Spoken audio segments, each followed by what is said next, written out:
ಸಾಮರ್ international Islamic school Thanisandra ನಕಲಿ ದಾಖಲೆಗಳನ್ನು ಶಿಕ್ಷಣ ಇಲಾಖೆಗೆ ನೀಡಿ ಅನುಮತಿ ಪಡೆದು ಶಾಲೆಯನ್ನು ನಡೆಸುತ್ತಿದ್ದು, ಈ ಶಾಲೆಯ ಅನುಮತಿಯನ್ನು ರದ್ದುಗೊಳಿಸಿ ಶಾಲೆಯನ್ನು ಮುಚ್ಚಿಸಬೇಕು ಅಂತ ಸಾಕಷ್ಟು ತಿಂಗಳಿಂದ ಕರ್ನಾಟಕ ರಕ್ಷಣಾ ವೇದಿಕೆ ಹಾಗೂ ಅನೇಕ ಕನ್ನಡ ಪರ ಸಂಘಟನೆಗಳು ಪ್ರತಿಭಟನೆ ಮಾಡುತ್ತಿವೆ. ಈ ವಿಚಾರವಾಗಿ ಬೆಂಗಳೂರಿನ ಕಲಾಸಿಪಾಳ್ಯದಲ್ಲಿರುವ ಶಾಲಾ ಶಿಕ್ಷಣ ಇಲಾಖೆಯ ಉಪನಿರ್ದೇಶಕರಿಗೆ ಇದೇ ತಿಂಗಳ 14ನೇ ತಾರೀಕು ದೂರನ್ನ ನೀಡಲಾಗಿತ್ತು. ದೂರನ್ನ ಸ್ವೀಕರಿಸಿದ ಉಪನಿರ್ದೇಶಕರು ಶಾಲೆಯ ಆಡಳಿತ ಮಂಡಳಿಗೆ ಅಂತಿಮ ನೋಟಿಸ್ ನೀಡಿದ್ದು, 7 ದಿನದೊಳಗೆ ಅಗತ್ಯ ದಾಖಲೆಗಳನ್ನು ನೀಡಿ, ಇಲ್ಲವಾದಲ್ಲಿ ಕ್ರಮ ಕೈಗೊಳ್ಳಲಾಗುವುದು ಅಂತ ಹೇಳಿದ್ದರು.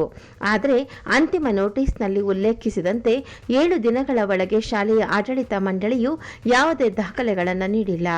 21/5/2025ಕ್ಕೆ ನೋಟಿಸ್ನಲ್ಲಿ ನೀಡಿದ ಗಡುವು ಮುಗಿದಿದ್ದರೂ ಕೂಡ ಶಿಕ್ಷಣ ಇಲಾಖೆ ಸಾಮರ್ ಇಂಟರ್ನ್ಯಾಷನಲ್ ಇಸ್ಲಾಮಿಕ್ ಶಾಲೆಯ ವಿರುದ್ಧ ಯಾವುದೇ ಕ್ರಮ ಕೈಗೊಂಡಿಲ್ಲ. ಶಿಕ್ಷಣ ಇಲಾಖೆಯ ಈ ನಡೆಯನ್ನು ಖಂಡಿಸಿ ಇಂದು ಕರ್ನಾಟಕ ರಕ್ಷಣಾ ವೇದಿಕೆ ಹಾಗೂ ಅನೇಕ ಕನ್ನಡ ಪರ ಸಂಘಟನೆಯ ಅನೇಕ ಕಾರ್ಯಕರ್ತರು ಶಾಲಾ ಶಿಕ್ಷಣ ಇಲಾಖೆಯ ಕಚೇರಿ ಮುಂದೆ ಧರಣಿಯನ್ನ ಮಾಡಿದರು. ಶಾನ್ ಪಾಷಾ ಅಂತ ನಾನು ಮಾತಾಡಿದ್ರು. ಕರ್ನಾಟಕ ರಕ್ಷಣಾ ವೇದಿಕೆ ಅಧ್ಯಕ್ಷ, ವಿಧಾನಸಭಾ ಅಧ್ಯಕ್ಷ ಶಿವರಾಮೇಗೌಡರ ಬಣ. ಈ ಸಮರ್ ಇಂಟರ್ನ್ಯಾಷನಲ್ ಸ್ಕೂಲು, ಇಸ್ಲಾಮಿಕ್ ಸ್ಕೂಲು ಮೂರು ಹೆಸರು ಇಟ್ಕೊಂಡು ಓಡಿಸ್ತಾ ಇದ್ದಾರೆ. ಮಕ್ಕಳ ಭವಿಷ್ಯ ಜೊತೆಲಿ ಆಟ ಆಡ್ತಾ ಇದ್ದಾರೆ. ಅದಕ್ಕೋಸ್ಕರ ಬಂದು DDP ಅವ್ರಿಗೆ ಲೆಟ್ರ್ ಕೊಟ್ಟು 7 ದಿವಸ ಗಡುವು ಟೈಮ್ ಕೊಟ್ಟು, ಅದು ನೆನ್ನೆಗೆ ಮುಗ್ದೋಯ್ತು. ಇವತ್ತು ಒಂದು ದಿವಸ ಆಗಿದೆ. ಇವತ್ತು ಅವರು ಸಿಗ್ತಾ ಇಲ್ಲ. ಎಲ್ಲ ಮೀಟಿಂಗ್ ಇದೆ ಅಂತ ನಮಗೆ ಹಿಂಗೆ ಆಟ ಆಡಿಸ್ತಾ ಇದ್ದಾರೆ. ಅದೇನಿದ್ರು ನಮಗೆ ಅದಕ್ಕೆ ತನಿಖೆ ಮಾಡಿ ಅವ್ರಿಗೆ ನಮ್ಗೆ ಏನೋ ಮುತ್ತಕ್ಕೆಲ್ಲ ಹಾಕಿ ಕೊಡಬೇಕು ಅಂತ ಸ್ಕೂಲ್ಗೆ ನಾನು ಕೇಳ್ತಾ ಇದ್ದೇನೆ. ಏನೂ ತೊಗೊಂಡಿಲ್ಲ. ನಮಗೆ ಭರವಸೆ ಕೊಟ್ಟರು, ಇವಾಗ ಏನೂ ತೊಗೊಂಡಿಲ್ಲ. ಆಗಿದ್ದು ಅಲ್ಲೂ ಕೊಟ್ಟಿದ್ದೆ. ಅಲ್ಲೂ 7 ದಿವಸ ಟೈಮ್ ಕೊಟ್ಟರು. ನಾನು ಎಲ್ಲ ಇನ್ಕ್ವೈರಿ ಮಾಡ್ಕೊಂಡು ಎಲ್ಲ ಇದು ಮಾಡ್ತೀನಿ ಅಂತ ಕಳಿಸ್ಕೊಡ್ತೀನಿ ಅಂತ ಹೇಳ್ಯಾರ. ಮತ್ತೆ ಇವತ್ತು ಬಂದಿದ್ದೇವೆ. ಇವತ್ತು ಬೆಳಗಿಂದ ಕಾಯ್ಕೊಂಡಿದ್ದೀವಿ. ಮತ್ತೆ ಸಿಕ್ಕಿಲ್ಲ DDP ಅವರು. ಉಗ್ರ ಹೋರಾಟ ಮಾಡ್ತೀವಿ. ಹಿಂಗೆ ಬಿಡ್ಕೊಡಲ್ಲ ನಾವು. ಎಲ್ಲ ಸೇರಿ ಸಂಘಟನೆಲ್ಲ ಸೇರಿಕೊಂಡು ಉಗ್ರ ಹೋರಾಟ ಮಾಡ್ತೀವಿ ನಾವು. ಬಿಡಲ್ಲ, ಹಿಂಗೆ ಬಿಡಲ್ಲ. ಅಬ್ದುಲ್ ಹಮೀದ್ ಪಾಷಾ, ಕರ್ನಾಟಕ ರಕ್ಷಣಾ ವೇದಿಕೆ ಹೋರಾಟಗಾರರು. ವಿಷಯ ಇವತ್ತು ಮುಂದೆ ಬರೋಕ್ಕೆ ವಿಷಯ ಏನಂದರೆ, ಇಲ್ಲಿ ಸಾಮರ್ ಇಂಟರ್ನ್ಯಾಷನಲ್ ಇಸ್ಲಾಮಿಕ್ ಶಾಲೆ ದಣಿಸಂದ್ರ ಹೆಗಡೆ ನಗರದಲ್ಲಿ ಒಂದು ಸಂಸ್ಥೆ ನಡೀತಾ ಇದೆ, ಇಸ್ಲಾಮಿಕ್ ಶಾಲೆ ಅಂತ. ಅವರು ಮೂರು ಹೆಸರು ಮಾಡಿಕೊಂಡು ಆ ಶಾಲೆಯನ್ನು ನಡೆಸ್ತಾ ಇದ್ದಾರೆ. ನಕಲಿ ದಾಖಲೆ ಇದೆ, ಯಾವ ಥರ ದಾಖಲೆ ಇಲ್ಲ ಅವ್ರ ಹತ್ರ, ಯಾವ ಲೈಸೆನ್ಸ್ ಇಲ್ಲ, ಯಾವ ಥರದ ದಾಖಲೆ ಇಲ್ಲದೆ ಆ ಸಂಸ್ಥೆ ನಡೆಸ್ತಾ ಇದ್ದಾರೆ. ಅದರ ಬಗ್ಗೆ ನಮಗೆ ಗೊತ್ತಾಯಿತು. ಅಲ್ಲಿ ಓದುವವರು ಮಕ್ಕಳಿದಾರಲ್ಲ, ಅವ್ರ ಪ್ಯಾರೆಂಟ್ಸ್ ಅವರವರ ನಮಗೆ ಅಲ್ಲಿಂದ ವಿಷಯ ಬಂತು, ಈ ಥರ ಇಲ್ಲಿ ಎಲ್ಲ ಆಗ್ತಾಯಿದೆ ಅಂತ.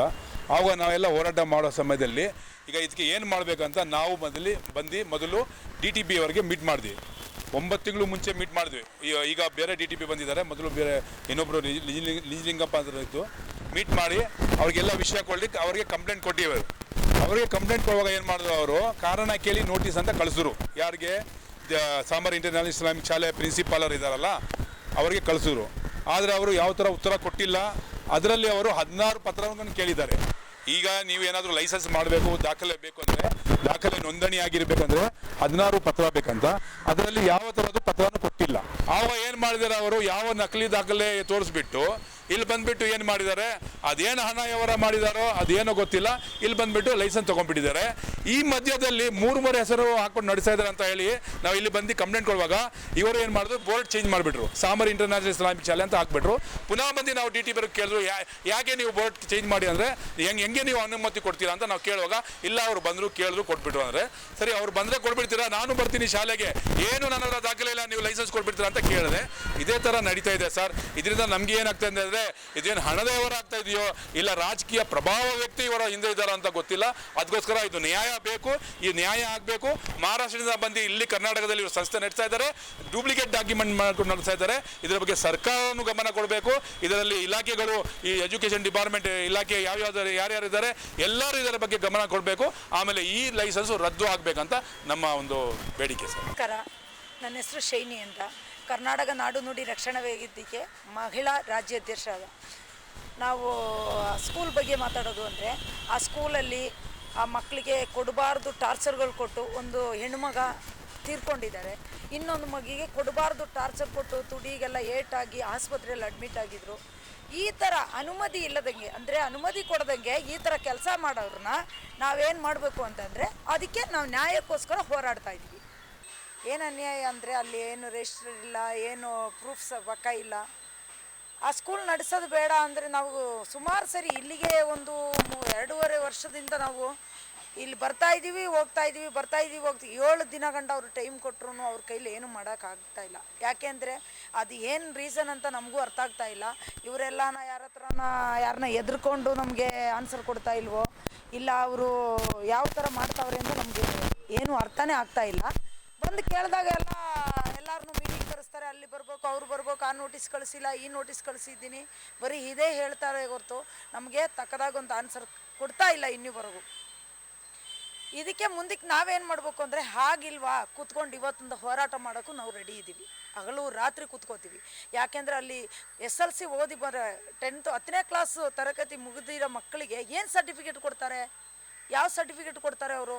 ನಾವು ಅದನ್ನ ಮೊನ್ನೆ ನಾವು ನಮ್ಮ ಟೀಮೆಲ್ಲ ಹೋಗಿ ಅಲ್ಲಿ ಮಾತಾಡಿದ್ರು ಅರ್ಧ ಜನಕ್ಕೆ ಅರ್ಥ ಆಗ್ತಾ ಇದ್ದಾರೆ, ಅರ್ಧ ಜನಕ್ಕೆ ಅದು ಅರ್ಥನೇ ಆಗ್ತಾ ಇಲ್ಲ.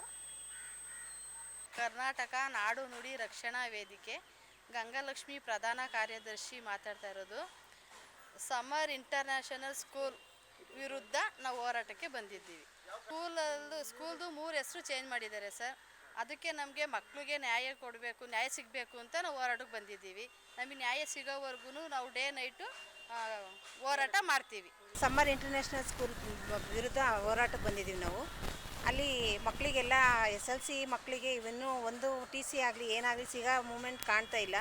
ಈಗ ನಮ್ಮ ಅಧ್ಯಕ್ಷ ಹೇಳ್ದಂಗೆ ಅದೇ ಪ್ರಾಬ್ಲಮ್ ಆಗ್ತಾಯಿದೆ. ಅಲ್ಲಿಂದ ನಾವು ಅದಕ್ಕೆ ಹೋರಾಟಕ್ಕೆ ಬಂದಿದ್ವಿ. ಎಷ್ಟೇ ದಿನ ಆಗಲಿ ಇದಕ್ಕೆ ನ್ಯಾಯ ಸಿಗೋವರೆಗೂ ನಾವು ಓಡಾಡ್ತೀವಿ.